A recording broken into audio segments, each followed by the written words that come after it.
ఏ చట్టం ప్రకారం అయితే సుమన్ నేరస్తుడు అని చెప్పని జైల్లో పెట్టినారో మరి అదే చట్టం రేవంత్ రెడ్డి గారికి ఎందుకు వర్తించదు?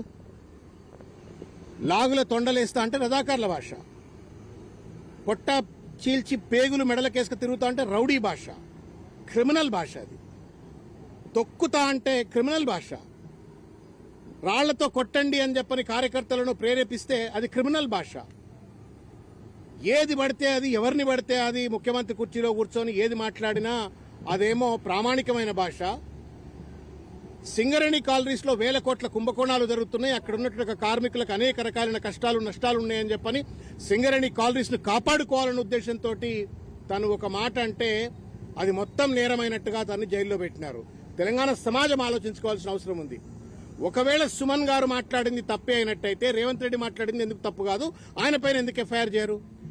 ఇదే మేమే అనేక సందర్భాలలో జూబ్లీ హిల్స్ పోలీస్ స్టేషన్లో, ఫిలిం నగర్ పోలీస్ స్టేషన్లో, పంజగుట్ట పోలీస్ స్టేషన్లో, బంజారా హిల్స్ పోలీస్ స్టేషన్లో, ఇదే హైదరాబాద్ పరిధిలో ఉన్న అనేక పోలీస్ స్టేషన్లలో రేవంత్ రెడ్డి తండ్రి వయసు ఉన్నటువంటి ఒక కేసీఆర్ గారిని చంపండి, కొట్టండి, ఉరిదీయండి, రాళ్లతో కొట్టండి అని చెప్పని ఇష్టం వచ్చినట్టు మాట్లాడినప్పుడు ఇది అప్రజాస్వామికము, అనైతికము, ఇది చట్టానికి విరుద్ధము అని చెప్పని మేము కేసులు పెడితే కనీసం ఎఫ్ఐఆర్లు చేయలేదు ఈ పోలీస్.